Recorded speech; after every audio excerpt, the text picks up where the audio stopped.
मुसलमानों के पास political representation नहीं है तो इसका जिम्मेदार नेहरू और सरदार पटेल है।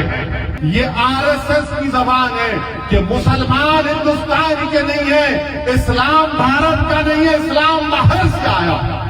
तुमने जाहिर कर दिया, तेलंगाना के तमाम मुसलमानों को बता दिया कि तुम बोलोगे तो गोलवारकर की जबान में बोलोगे, तुम बोलोगे तो दीनदयाल उपाध्याय की जबान में बोलोगे, तुम बोलोगे तो आरएसएस की किताबों में जो जहर लिखा गया उसको तुम अपनी जबान से बोलोगे। तो कांग्रेस ऐसे लोगों को लेती है जो आरएसएस की जबान में बोलते हैं। इस वतन अजीज में नफरत को फैलाने का काम 2014 से और ज्यादा हो गया। भारत की सियासत से मुसलमानों को गायब कर दिया बीजेपी ने।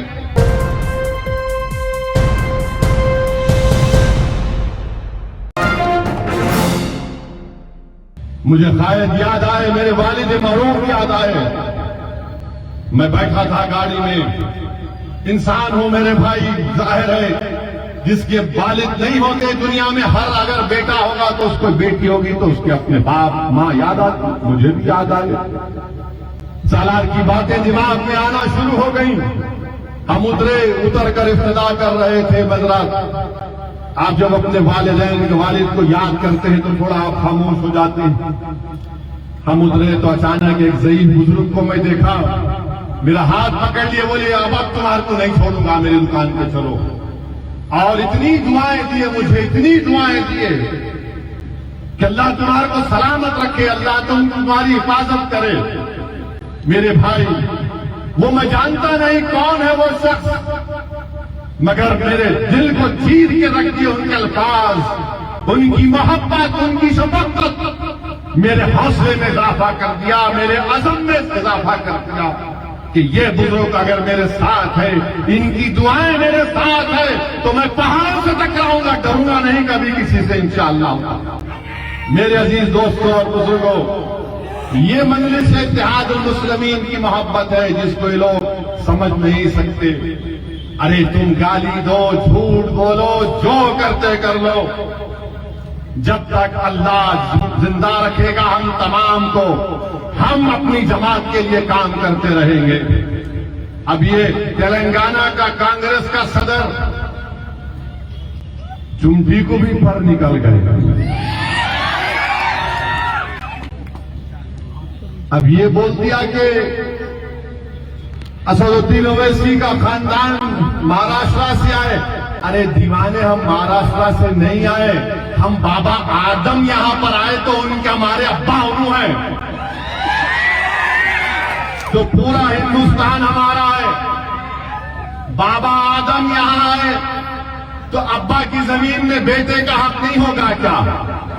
तुम कहां से आए बताओ? मैं तो बाबा आदम का निस्बत बता दिया, बोलो तुम कहां से आए, किधर से आए तुम?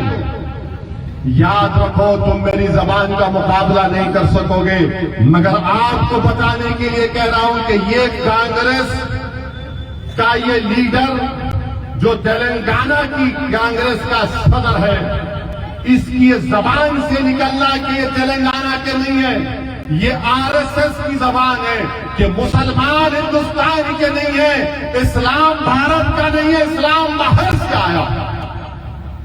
ये सोच है इस जमात के सदर की। ये यहां के नहीं है, वो वहां के। यही तो आरएसएस गोलवालकर से लेकर पंडित दीनदयाल उपाध्याय से लेकर ये सब तो यही लिखे। क्या लिखा था गोलवालकर ने? वी और नेशनल डिफाइंड ने यही तो बात लिखी थी। आरएसएस के सर संचालक के बयानात पढ़ लो आप, पिछले 40 साल 50 साल पुराने, वो ये कहते कि मुसलमान इस्लाम इस मुल्क का नहीं है, बाहर से आए। तो वही जबान में ये कह रहा है कबूतर। मगर याद रखो, तुम्हारी इन बातों से कोई फर्क नहीं पड़ेगा। हाँ, तुमने तुम्हारे दिल और दिमाग पर जो नफरत है मुसलमानों के लिए, तुमने जाहिर कर दिया। तेलंगाना के तमाम मुसलमानों को बता दिया कि तुम बोलोगे तो गोलवारकर की जबान में बोलोगे, तुम बोलोगे तो दीनदयाल उपाध्याय की जबान में बोलोगे, तुम बोलोगे तो आरएसएस की किताबों में जो जहर लिखा गया उसको तुम अपनी जबान से बोलोगे। तो याद रखो, हम आरएसएस से 70 साल से मुकाबला करते आ रहे हैं, तुम नहीं करे। और ये कौन था ये सदर इनका? 1999 में आपको याद होगा जब मरहूम सैयद सज्जाद असेंबली का इलेक्शन लड़े, ये कांग्रेस का सदर किशन रेड्डी के साथ काम कर रहा था बीजेपी के लिए। मैं देखा अपनी आंखों से इसको देखा मैंने। कहां पर? ये गुड्डी मलकापुर की मार्केट उस वक्त का इलाका कारवान में था, वहां पर फिर रहा था किशन रेड्डी के साथ। अब हमको भूल रहे हैं, हमको सबक याद रखो। तुम्हारा पूरा शिजरा हमारे पास है। तुम कब थे 1999 में? तुम्हारी जवानी में तुम एबीवीपी में थे, वहां से निकलकर तुम गए आरएसएस में थे, फिर तुम बीजेपी में आए, फिर बीजेपी में थे तो आरएसएस ने कहा कि नहीं अब तुम चंद्रलू के पास चले जाओ जो अब जेल में है। तो चंद्रलू के पास गए। जब चंद्रलू का मामला खत्म हुआ तो कूद गए कांग्रेस में। तो कांग्रेस ऐसे लोगों को लेती है जो आरएसएस की जबान में बोलते हैं। मेरी आपसे सिर्फ यही गुजारिश है कि मजलिस को मजबूत रखिए और कांग्रेस पर यकीन मत करिए। मैं देख चुका हूं कांग्रेस पूरे हिंदुस्तान में क्या किया। राजस्थान में आप देख लो कि जुनैद और नसीर को किडनैप करके लेकर चले जाते हैं, जिंदा जला दिया जाता है। जुनैद नसीर को जिंदा जला दिया जाता है और उसके बाद उनके घर वालों को सिर्फ मिलते हैं 15 लाख, अभी तक 5 लाख किए। वही कन्हैया लाल जिसको दहशतगर्दों ने मार दिया, उसको 50 लाख और नौकरी, मगर जुनैद और नसीर को कोई नहीं। कांग्रेस की हुकूमत है। जब ट्रेन के कंपार्टमेंट में एक दहशतगर्द ने मुसलमानों का दाढ़ी और नाम देखकर गोलियां चलाई तो बाजार घाट का रहने वाला एक शख्स उसने उसको शहीद कर दिया। उस दहशतगर्द ने मजलिस के मेले ने उठाया तेलंगाना की असेंबली में। केटी रामाराव ने कहा कि तेलंगाना की हुकूमत एस ग्रेशिया देगी, 2 BHK देगी और एक नौकरी उस बेवा को दी जाएगी। एक और मरने वाला बिहार का था, राजस्थान में रहता था। बताओ कांग्रेसियों, जब तेलंगाना की हुकूमत एक मुसलमान की बेवा को जिसको एक दहशतगर्द ने मारा उसको नौकरी दी, 2 BHK दिया, एस ग्रेशिया दिया, तो तुम्हारी हुकूमत राजस्थान में कुछ नहीं दिए। क्यों नहीं दिए? बिहार में नीतीश कुमार क्यों नहीं दिए? तो मालूम हुआ कि वहां पर मजलिस नहीं है। ये यही चाहती है कि हमको डराया जाए, मुसलमानों को डराया जाए, डरा करो हासिल किया जाए। कर्नाटका की मिसाल देना गलत है।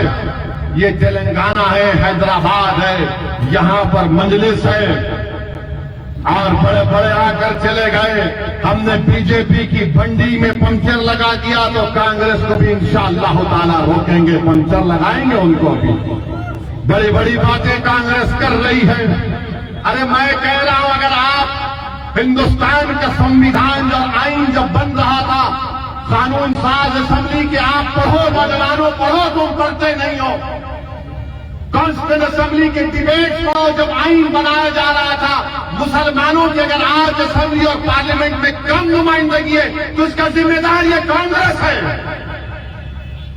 ये कांग्रेस है। मैं बता रहा हूं आपको, आप जब पढ़ेंगे उस कमेटी की रिपोर्ट को पढ़ेंगे कि कैसे डराकर मुसलमानों के तहफ्फुज़ात को छीन लिया गया, पॉलिटिकल रिप्रेजेंटेशन को किस तरह उनको गुंगा बनाकर दिखा दिया गया। यही जिम्मेदार है ये लोग। अगर आज हमारे पास भारत के मुसलमानों के पास पॉलिटिकल रिप्रेजेंटेशन नहीं है तो इसका जिम्मेदार नेहरू और सरदार पटेल है। मैं जानता हूं कि मीडिया इसको उछालेगा, मगर चैलेंज के साथ कह रहा हूं, कॉन्स्टिट्यूशन असेंबली के डिबेट से किस तरीके से इनको धोखा दिया गया।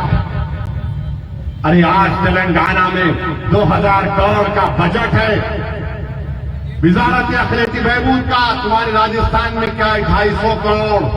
उतने ही मुसलमान हैं, 250 करोड़ है। मेरे अजीज दोस्तों और बुजुर्गों और हमारे वजीर आजम तेलंगाना को आए, अजीब वजीर आजम। एक तरफ ये बोलते, एक तरफ ये भी बोलते। ये बोल दिया कि केसीआर ने कर्नाटका के इलेक्शन में कांग्रेस को पैसे दिए। अरे घड़ी में ताशा घड़ी में माशा, क्या है मोदी जी ये? कर्नाटका में पैसे भी दिए, इधर भी आए। पैसे भी दे रहे, इधर भी आए। क्या बोलना चाह रहे आप? क्या कर दिया आपने देश का? इस वतन अजीज में नफरत को फैलाने का काम 2014 से और ज्यादा हो गया, और ज्यादा हो गया। कहां मुसलमान बीजेपी में नजर ही नहीं आता, मगर वजीर आजम एक ही रट लगाते, सबका साथ, क्या विकास, विश्वास बोलते।